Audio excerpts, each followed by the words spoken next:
Welcome to the Healing Pain Podcast with Dr. Joe Tatta.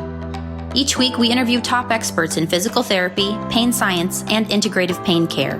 You'll learn the most up-to-date information for treating and reversing persistent pain. This podcast is for educational purposes only and not intended to be used as personalized medical advice. And now, here's your host, Dr. Joe Tatta. Hey there, friends. Welcome to this week's episode of the Healing Pain Podcast. On today's episode, you will meet the dynamic duo of a physiotherapist and occupational therapist who partnered to create a French language pain education program for French-speaking Canadians. Canada has a population of nearly 35 million people. French is the official language spoken for about 23% of that population. That means that there are 8 million people in Canada who speak French as their primary language. It has been identified that many francophones, French-speaking Canadians, have poorer health outcomes when compared with their Anglophone counterparts. For example, the evidence tells us that they have higher rates of asthma and hypertension. They are less physically active, consume fewer fruits and vegetables, and are more likely to be overweight or obese. Today's guests have identified another gap in the healthcare of francophones, and that is in the delivery of essential pain education. There are very few pain education programs available to French-speaking Canadians. Physiotherapist Tania Parker and occupational therapist Jolyane Aubé are filling the pain education gap for francophones in the province of New Brunswick, Canada. On today's episode, Tania and Jolyane discuss pain education and how they came together to collaborate and develop a brief pain education program for French-speaking Canadians. Okay, without further ado, let's begin and let's learn about how a physiotherapist and an occupational therapist came together to create a French language pain education program. Hey there, Tania. Hey there, Jolyane. How are you guys doing today? Welcome. Hi, Joe. Nice to be here. Doing great. Thanks. Great to be with you, both of you. Tania, you are a physiotherapist, and Jolyane, you're an occupational therapist. Mm-hmm. So I feel like we have the best of the rehab professionals here in some way, right? We think so. Yeah. And you guys are really a dynamic duo, so I'm really interested to talk to you, and I'm excited to share the work that you're doing. You both live in Canada, and you practice in Canada, right? Mm-hmm. And Canada's a big country. There's lots of different parts of Canada, different cultures in Canada. And obviously the cultural piece to this interview is really important.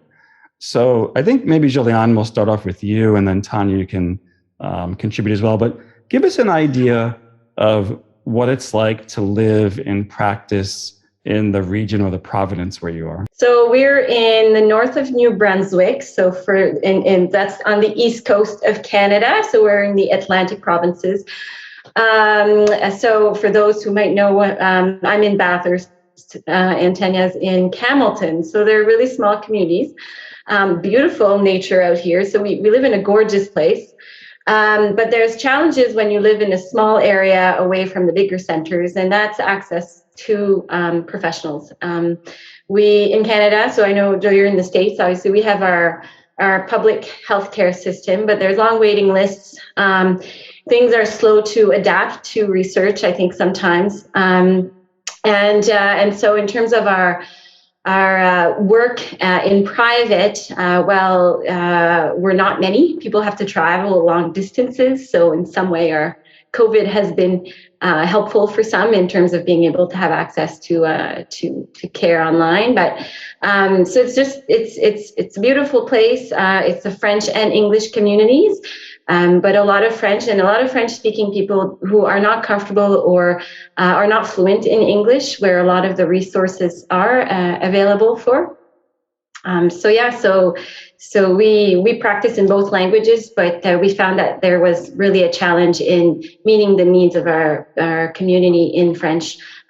Just pulling out because we also have there's not a lot of practitioners, I guess, or there's waiting lists and that kind of stuff. So we try also to find ways creatively to meet the needs, even if we can't give the optimal of one-on-one care regularly throughout a certain time, whether it's wait list, cost, distance, those kinds of things. Yeah. So Tania, you want to add? Yeah, pretty much the gap that we had found that, our French-speaking clients didn't access the resources that existed out there in terms of pain education.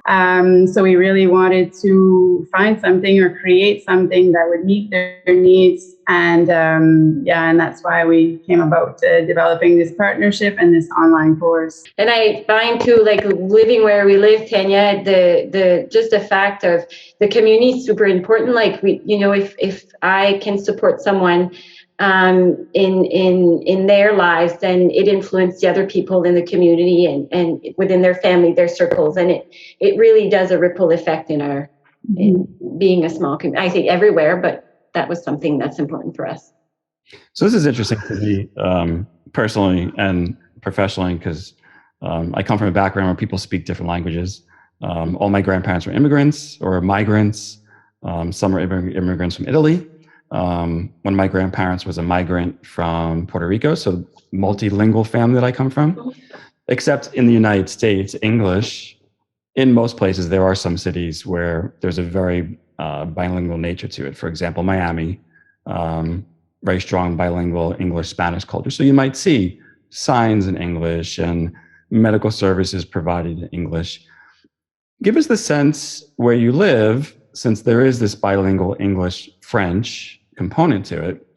Is it kind of like a 50-50 where everything is like perfectly bilingual and everything's available in both languages? Or is there still an aspect of the French-Canadian not necessarily being served as well as they could be? So anything that's government run, if you want, has to be bilingual. That's the law. So the healthcare system, the education system, the government. So the signs are all in both languages.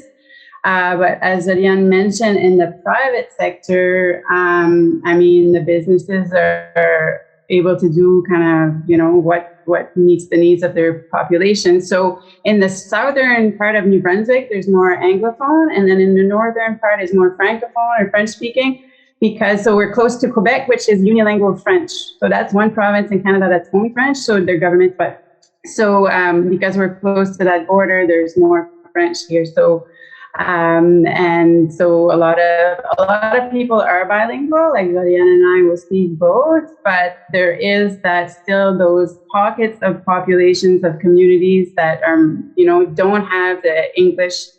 They can maybe get around and like ask questions and stuff, but to be able to understand the healthcare or what's going on with their own health or how to take care of themselves in terms of pain education, they wouldn't be able to follow an English course.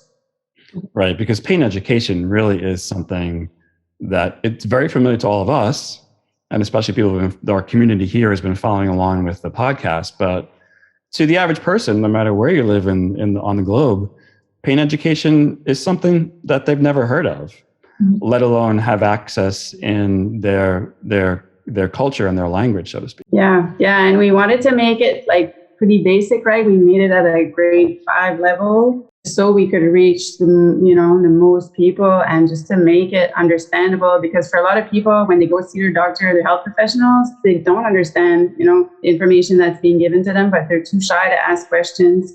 So they kind of leave with maybe half understanding what was told. So we really wanted to make sure that, people kind of really understand the pain education or whatever the modules that we covered. We wanted to make it really basic.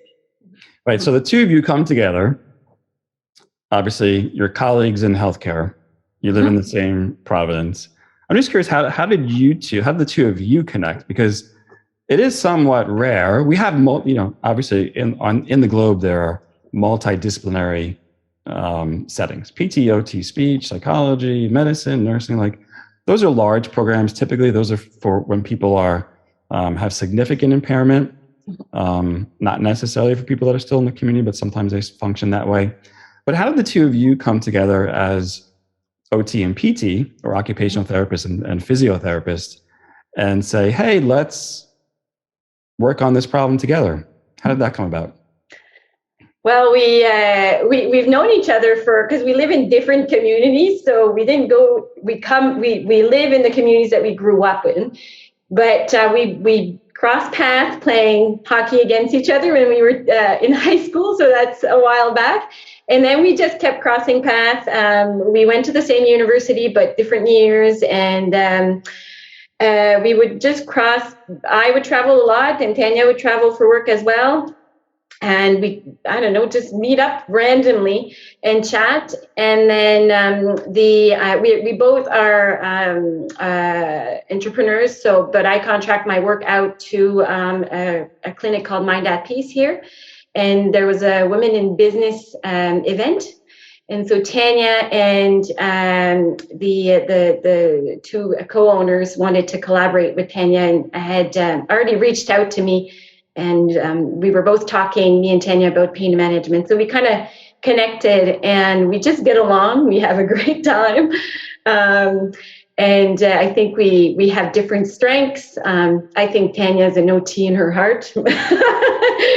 So I think our visions align, and we have similar interests. And so that's, after our first connection, we initially started with a face-to-face program, which we launched last fall.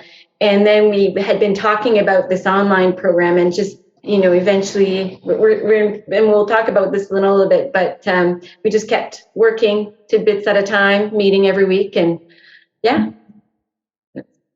And we're also both yoga teachers, so that connection kind of helped us build sort of the mindfulness part and the importance of it. And we reap the benefits of our mindfulness practice too, so we are eager to share that, in the pain population. And it's just fun too. Like when we get together, we always start with, most of the time start with a short meditation, and so we kind of practice our own little rituals and practice what we preach. So.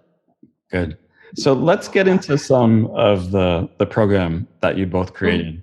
And I, of course, encourage you to, if you want to give a little piece here for the French-speaking population, that's fine with me. Of course, I think we'd love to hear the name of the program, both in English and French. Mm-hmm. And then tell us the overarching components of that program. So our program is called Mieux vivre avec la douleur. So translated is living better with pain. So we're not promising to abolish the pain. So we just want people to kind of take control of the pain rather than keep the pain controlling their lives. So that's the big vision behind it. And we, because we knew it was a lot of work, plus we wanted to not give, not too much work to the client. So we narrowed it down to 3 topics, basically. So we're covering the deep breathing and the pain education. And then we're covering relaxation, or the polyvagal theory, in the second module. And then in the third one, we're covering pacing in terms of activities of daily living and exercise or physical activity. So those 3 topics are what we cover, and we sort of mix the theory with the practical. So there's some videos for deep breathing, there's some short visualization videos, chair yoga. So we wanted people to be able to come back to this course and say they want to do the deep breathing or come back to the yoga. So to have it as their tools, and then just to keep adding, you take the ones that are easy in the beginning and use those for a week or 2, and then try a new one, and then, keep going until you're able to do most of the practices that are in the course. And along the way, we decided, well, maybe we should have a handbook to because there's some journaling questions, and we thought it'd be nice to just have a PDF version. So we also created a handbook to kind of go along with the book. And even just that, once we finished the book, we're like, wow, we have actually a workbook on chronic pain. So who knows where that's going to go. But yeah, we just kind of keep it simple and use the tools that seem to have the most impact in our clients, right? So the deep breathing is a tool that my clients are going to say, oh, that saves me, right? And same thing, understanding the pacing so that you don't, overdo it, or you're not moving enough, or whichever way, So those are the things that we felt had the most impact, were easy to absorb, and were just simple to teach. And our intent too with that is that we did those 3 modules, but we want the videos to be like 5 minutes-ish. Like, so we'll break those. The module will be broken down into even smaller pieces because, as we know, it can be challenging to focus, concentrate, stay in that, whether it's on your computer or on your phone that you're watching or listening to the program. Shorter, better. So that was one piece. And I think there's also, like, from the first module, which is pain education, we've also kind of reviewed those, like, we bring back the elements throughout, I think, as well, Tan. So yeah. I like what you said there. Shorter is better. Mm-hmm. I think that's a really important point. It's what I really appreciate about what the two of you created, because as professionals, when someone asks us, what's the cause of pain? We're like, well, let's see. You're not moving your body. You're not sleeping. You don't understand what pain is. You don't understand the difference between short-term pain and long-term pain. And your diet's poor, and there's trauma in your history, and just the list goes on, right? Mm-hmm. I actually saw a post this morning online where someone did this post about, pain is a biopsychosocial experience. And here are all the things in the bio, and here are all the things in the psycho, and here are all the things in the social. And there are a zillion ways to put these combinations together to overcome pain. And there's truth in that, of course, because some people need more sleep education than others. And some people need more movement because they have fear of movement than others. Mm-hmm. Mm-hmm. But what you two have accomplished is really taking the most salient or the most important components of various pain education programs, putting them into a short program, mm-hmm. and then the training pieces or the modules in the program are short, concise, and easy for people to understand, which is important. Mm-hmm. That was really a challenge to Joe to figure out, for me anyways. It was so many things, and as you know, we see client, and it's unique. Like, I always tell it's not a cookie cutter. Like, I will have, this is a process, as we go through session to session, discussion to discussion, and trial of things. Like, so we know that this program isn't a fix-all, like Tania mentioned. It's information, it's tools that we have seen clients have grabbed to and ran with, or it's been one of the elements or some of the elements in their process towards living better with pain. Mm-hmm. So this is an introduction for people, right? It's a way to engage people in a conversation. Mm-hmm. It's a way to engage them in some education and start, as you mentioned, that pain recovery process, right? Yeah. And I think we mentioned, Tania, in our intro too, is I hope people share it with their loved ones or the people they live with or their family members. So I think it's concise and short and enough for others and their families to also understand, because as you know, they might come to session and agree, yes, yes, yes, come home, and then their environment is similar, and so the environment's behaviors or supports are the same, but they're trying to change how they do things. It makes it even harder. So I hope that people will also take it and share it. Mm-hmm. Yeah, and like you said, Joe, like this is sort of a starting block. So we're starting with this one, which we think is like the basic information, but then we'll see, like, there's so many courses that we could add on, like you mentioned, the sleep, physical activity, trauma, diet, right? So nutrition. So like we built this because that's what our population needed right now, right? So, and the ideas that we have to kind of keep going are other things that we've seen that there's a lack there. So it's like, oh, we could fill that gap by doing this. We could do this. So yeah, there's lots of opportunities. This is like I said, it's a starting block. So it's a learning for us and also for our clients. And as it goes, then we'll fine tune it and just keep building. So we hope that clients kind of connect with Jolyane and I and like our format, so that they start with this one and then maybe buy the next course or do want to do one-on-one sessions with us, or because now we can do virtual, so that's opened up a whole new population. And also, like Jolyane mentioned, that we want them to understand pain and sort of even educate their surroundings, because like even their family doctor doesn't understand chronic pain. Like, you know, a lot of people, their employers, like, you know, a lot of people are told like there's nothing, you know, there's nothing wrong with you. You shouldn't have pain. And they're stuck. They're like, well, I still have pain.